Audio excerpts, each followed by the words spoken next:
ಬೇರೆಯವ್ರು ಹೋಗಿ ದಯವಿಟ್ಟು ಸರ್ ಇದ್ಲ ಕಡೆ ನೋಡಿ ಜಾಗ ಬಿಡಿ ನೋಡಿ ಸರ್ ಅಲ್ಲಿ ಇನ್ನೂ ಇದೆ ಮುಂದೆ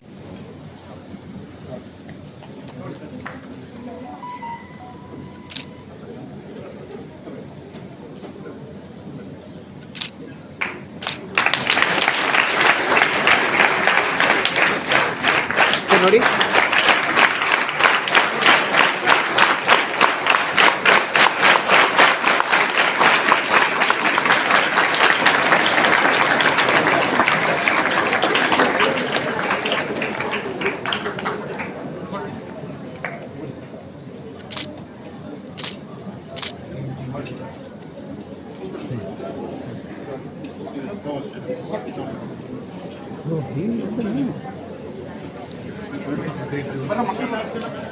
ಅವರು ಸ್ಪಂದಿಸಿ ಇವತ್ತು ಇಲ್ಲಿ ಬಂದಿರುವಂಥದ್ದು ತುಂಬ ಸಂತೋಷದ ವಿಷಯ. ನಾನು ಮತ್ತೊಮ್ಮೆ ತಮ್ಮೆಲ್ಲರಿಗೂ ವಂದಿಸ್ತಾ ಜಗದ್ಗುರುಗಳಿಗೆ ನನ್ನ ಸಾಷ್ಟಾಂಗ ನಮಸ್ಕಾರಗಳು ಮತ್ತು ನಾವು ಯಾವ ರೀತಿ ಕೃತಜ್ಞತೆ ಸಲ್ಲಿಸಬೇಕು ಗೊತ್ತಿಲ್ಲ. ಈ ಕಾರ್ಯಕ್ರಮವನ್ನು ಅವರು ಇಷ್ಟು ಚೆನ್ನಾಗಿ ನೆರವೇರಿಸಿಕೊಟ್ಟಿದ್ದಕ್ಕೆ ಅವರಿಗೆ ಮತ್ತೊಮ್ಮೆ ನಾನು ನನ್ನ ಪ್ರಣಾಮಗಳನ್ನ ವಹಿಸಿರ್ತಕ್ಕಂಥ ಪರಮ ಪೂಜ್ಯ ಜಗದ್ಗುರು ಶ್ರೀ ಶಿವರಾತ್ರಿ ದೇಶಿಕೇಂದ್ರ ಮಹಾಸ್ವಾಮೀಜಿಗಳವರ ಆಷಾಢ ಮಾಸದ ಕೊನೆಯ ಶುಕ್ರವಾರ ನಾನು ಕೂಡ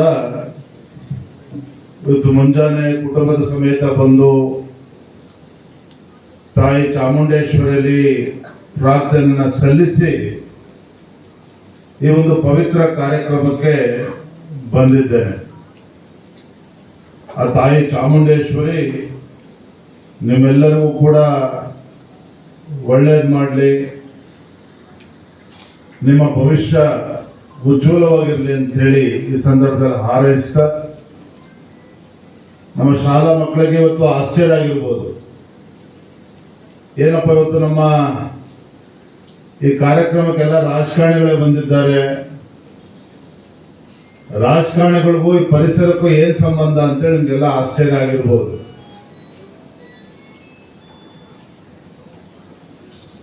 ಪರಿಸರದ ಬಗ್ಗೆ ಕಾಳಜಿ ಇರಬೇಕಾಗಿರ್ತಕ್ಕಂಥದ್ದು ನಮ್ಮೆಲ್ಲರ ಆದ್ಯ ಕರ್ತವ್ಯ. ಆದ್ರೆ ಜೂನ್ 5ನೇ ತಾರೀಕು ಕರ್ನಾಟಕ ರಾಜ್ಯದಲ್ಲಿ ಅಷ್ಟೇ ಅಲ್ಲ, ಇಡೀ ದೇಶದಲ್ಲಿ ಮತ್ತು ಜಗತ್ತಿನಲ್ಲಿ ಒಂದು ವಿಶ್ವ ಪರಿಸರ ದಿನಾಚರಣೆಯನ್ನ ಆಚರಣೆ ಮಾಡಬೇಕು ಅಂತ ಹೇಳಿ ಈ ದೇಶದ ಹೆಮ್ಮೆಯ ಪ್ರಧಾನಮಂತ್ರಿ ನರೇಂದ್ರ ಮೋದಿಜಿಯವರು ಒಂದು ಕರೆಯನ್ನ ಕೊಟ್ಟಿರ್ತಕ್ಕಂಥ ಸಂದರ್ಭದಲ್ಲಿ ನಾವು ಕೂಡ ಕರ್ನಾಟಕ ರಾಜ್ಯದಲ್ಲಿ ಎಲ್ಲ ಜಿಲ್ಲೆಗಳಲ್ಲಿ ಎಲ್ಲ ತಾಲೂಕಿನಲ್ಲಿ ಏನು ಪ್ರಧಾನಮಂತ್ರಿಯವರು ಘೋಷಣೆ ಮಾಡಿರುವ ಹಾಗೆ ಏಕ್ ಪೇಡ್ ಮಾ ಕೆ ನಾಮ ಅಂದ್ರೆ ತಾಯಿ ಹೆಸರಿನಲ್ಲಿ ಒಂದು ಗಿಡವನ್ನ ನೆಡುವ ಮುಖೇನ ಪರಿಸರದ ಸಂರಕ್ಷಣೆಯನ್ನ ಮಾಡುವಂತ ಒಂದು ಪವಿತ್ರ ಕಾರ್ಯದಲ್ಲಿ ನಾವು ಪ್ರತಿಯೊಬ್ಬರೂ ಸಹ ತೊಡಗಬೇಕು ಅನ್ನೋ ಒಂದು ಸದುದ್ದೇಶ ಇಟ್ಕೊಂಡು ಇವತ್ತು ಇಲ್ಲೂ ಕೂಡ ಸುತ್ತೂರಿನಲ್ಲಿ ಕಾರ್ಯಕ್ರಮವನ್ನು ನಾವು ಆಯೋಜನೆ ಮಾಡಿದ್ದೇವೆ. ಸುತ್ತೂರು ಅಂತ ಹೇಳಿದ್ರೆ ಪರಮ ಪೂಜ್ಯ ಜಗದ್ಗುರುಗಳು ವೇದಿಕೆ ಮೇಲೆ ದಿವ್ಯ ಸಾನ್ನಿಧ್ಯವನ್ನು ವಹಿಸಿಕೊಂಡಿದ್ದಾರೆ. ಇವತ್ತು ನಮ್ಮ ನಾಡಿನಲ್ಲಿ ವಿಶೇಷವಾಗಿ ಈ ಭಾಗದಲ್ಲಿ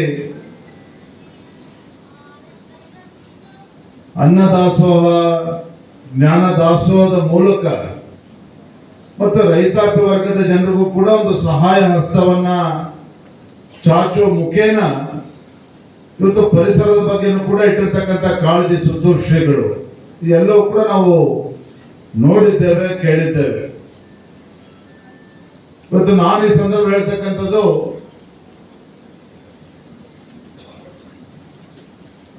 ಪರಿಸರದ ಬಗ್ಗೆ ನಮ್ಮ ಪೂರ್ವಜರು ನಾವೆಲ್ಲರೂ ಕೂಡ ನಾವು ಓದಿದ್ದೇವೆ, ಕೇಳಿದ್ದೇವೆ.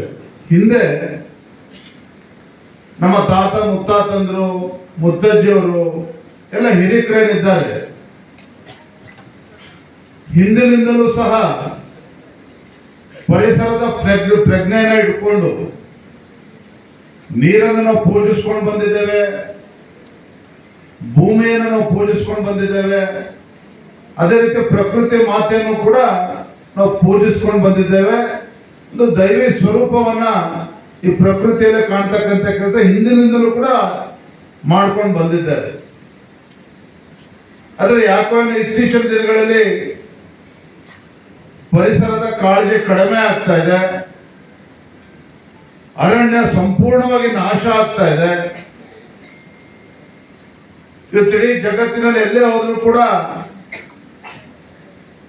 ಜಾಗತಿಕ ತಾಪಮಾನದ ಬಗ್ಗೆ ಹೆಚ್ಚೆಚ್ಚು ಚರ್ಚೆ ಆಗ್ತಾ ಇದೆ, ಗ್ಲೋಬಲ್ ವಾರ್ಮಿಂಗ್ ಬಗ್ಗೆ ಹೆಚ್ಚೆಚ್ಚು ಚರ್ಚೆ ಆಗ್ತಾ ಇದೆ. ಪ್ರಕೃತಿ ವಿಕೋಪಕ್ಕೆ ಹೋಗ್ತಾ ಇರ್ತಕ್ಕಂಥದ್ದು ಕೂಡ ಇವತ್ತು ನಾವು ಕಣ್ಣಾರೆ ನೀವುಗಳು ಕೂಡ ನಾವೆಲ್ಲರೂ ಕೂಡ ನೋಡ್ತಾ ಇದ್ದೇವೆ. ಅಂದ್ರೆ ಎಲ್ಲೋ ಒಂದ್ ಕಡೆ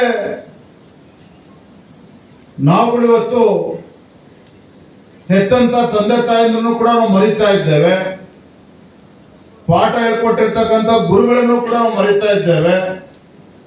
ಅದೇ ರೀತಿ ನಮ್ಮನ್ನ ರಕ್ಷಣೆ ಮಾಡ್ತಕ್ಕಂಥ ಪ್ರಕೃತಿಯ ಬಗ್ಗೆನೂ ಕೂಡ ನಮ್ಮ ಕಾಳಜಿ ಕಡಿಮೆ ಆಗಿರುವ ಕಾರಣದಿಂದಾಗಿ ಎಲ್ಲೋ ಒಂದ್ ಕಡೆ ಇವತ್ತು ಅವ್ಯವಸ್ಥೆಗಳು ಮತ್ತು ಪ್ರಕೃತಿ ಮಾತೆ ಕೂಡ ಕೋಪಗೊಂಡಿರ್ತಕ್ಕಂಥದ್ದು ನಾವು ನೋಡ್ತಾ ಇದ್ದೇವೆ.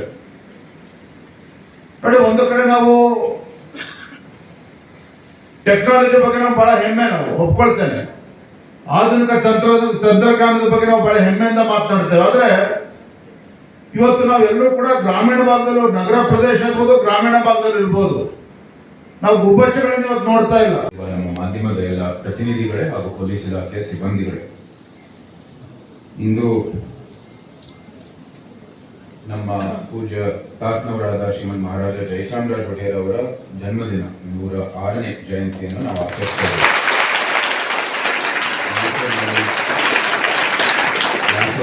ಅವರ ಪ್ರತಿಮೆಗೆ ಒಂದು ಮಾಲಾರ್ಪಣೆ, ಪುಷ್ಪಾರ್ಚನೆ ಇತ್ಯಾದಿ ಎಲ್ಲ ಕಾರ್ಯಕ್ರಮ ಮುಗಿದ ನಂತರ ಇವತ್ತು ಸುತ್ತೂರಿಗೆ ಬರ್ತಾ ಇರೋದು ನಿಜಕ್ಕೂ ಸಂತೋಷದ ವಿಚಾರ. ಅವರ ಒಂದು ಸಮಯದಲ್ಲೇ ಅರಮನೆಗೂ ನಮ್ಮ ಶ್ರೀ ಸುತ್ತೂರು ಕ್ಷೇತ್ರ, ಸುತ್ತೂರು ಮಠಕ್ಕೂ ಒಂದು ಅವಿನಾವ ಭಾವ ಒಂದು ಸಂಬಂಧ ಶುರುವಾಗಿದ್ದು ಅಂತ ಹೇಳಿದ್ರೆ ತಪ್ಪಾಗಲ್ಲ.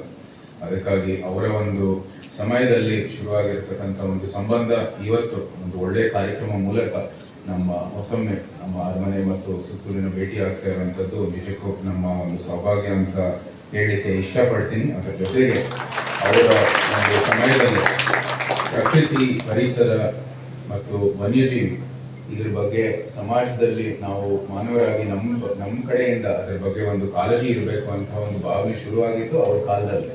ಇಲ್ಲಿ ಬಂಡೀಪುರ ಇರ್ಬೋದು, ಮತ್ತೆ ಅನೇಕ ವನ್ಯಜೀವಿ ಒಂದು ಸ್ಥಳಗಳ ಸಂರಕ್ಷಣೆ ಇರ್ಬೋದು, ಮತ್ತೆ ಅವರೇ ಸ್ವತಃ ಅಧ್ಯಯನ ಮಾಡಿ ಕೆಲವು ಪೇಪರ್ಗಳನ್ನು ಬರೆದಿರ್ತಾರೆ. ಅಂದ್ರೆ ಇದು ಪ್ರಕೃತಿಯ ಸಂರಕ್ಷಣೆ ಏನಕ್ಕಾಗಬೇಕಾಗಿದೆ, ಮತ್ತೆ ನೀರಾವರಿ ದೃಷ್ಟಿಯಲ್ಲಿ ಪ್ರಕೃತಿಯ ಸಂರಕ್ಷಣೆ ಏನಕ್ಕಾಗಬೇಕಾಗಿದೆ ಅಂತ ಕೂಡ ಹಲವಾರು ಅಧ್ಯಯನಗಳು ಅವರೇ ಸ್ವತಃ ಮಾಡಿ ಅವರು ಕೂಡ ಬಿಡುಗಡೆ ಮಾಡಿದ್ರು. ಸೊ ಅಂಥ ಒಂದು ಕಾಳಜಿ ಇರುವಂತದ್ದು ನಾಯಕರಾಗಿರ್ತಾರೆ ಅವರ ಕಾಲದಲ್ಲಿ. ಅವರು ಇವತ್ತು ಈ ಕಾರ್ಯಕ್ರಮ ನೋಡಿ ಬಹುಶಃ ಸುತ್ತೂರು ಮಟ್ಟದಲ್ಲೇ ಅದು ಆಗ್ತಾ ಇರುವಂತದ್ದು, ಬಹುಶಃ ಅವರು ಕೂಡ ಬಹಳ ಸಂತೋಷ ಪಡ್ತಾ ಇದ್ರು ಅಂತ ಈ ಒಂದು ವೇದಿಕೆ ಮೂಲಕ ಹೇಳಲಿಕ್ಕೆ ಇಷ್ಟಪಡ್ತೀನಿ.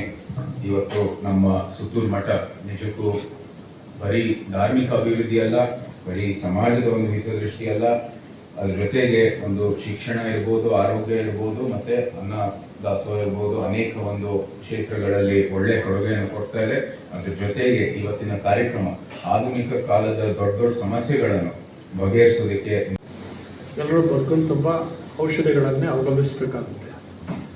ಔಷಧಿಗಳಿಲ್ಲದೆ ಬದುಕಬೇಕು ಅಂತಂದರೆ ಪ್ರಕೃತಿಗೆ ಜೊತೆಗೆ ಹೊಂದಾಣಿಕೆ ಇರಬೇಕು. ಔಷಧಿಗಳ ಜೊತೆ ಇರಬೇಕು ಅಂದರೆ ಪ್ರಕೃತಿಯಿಂದ ದೂರ ಇರಬೇಕು. ಪ್ರಕೃತಿಯ ಗುರು ಗಗನಲಿಂಗವು ಜಗವೇ ಕೂಡಲ ಸಂಗಮ ಅಂತ ಖ್ಯಾತ ಕವಿಗಳಾದ ಶಿವರುದ್ರಪ್ಪನವರು ಹೇಳಿದ್ದಾರೆ.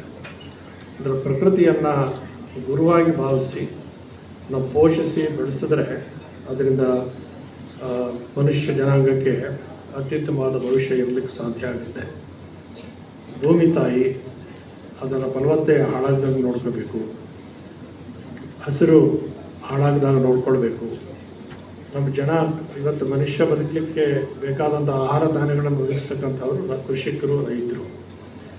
ಅವರು ಬೇಸಾಯ ಮಾಡುವಾಗ ಇಲ್ಲಿ ಮಾತನಾಡ್ತಾ ಮಾಳವಿಕ ಅವರು ಹಳ್ಳಿಯವ್ರಿಗೆ ಗೊತ್ತಿರುತ್ತೆ.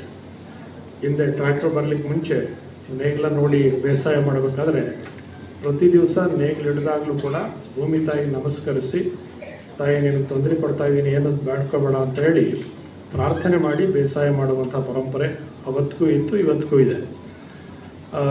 ಇವತ್ತು ಪರಿಸರದ ಒಂದು ಕಲುಷಿತವಾಗಿ ಆಗಿರೋದ್ರಿಂದ ಈಗ ಸುತ್ತೂರಿನಲ್ಲಿ ಇಷ್ಟು ಒಳ್ಳೆ ಗಾಳಿ ಇದೆ, ನೀರಿದೆ, ಎಲ್ಲ ಇದೆ.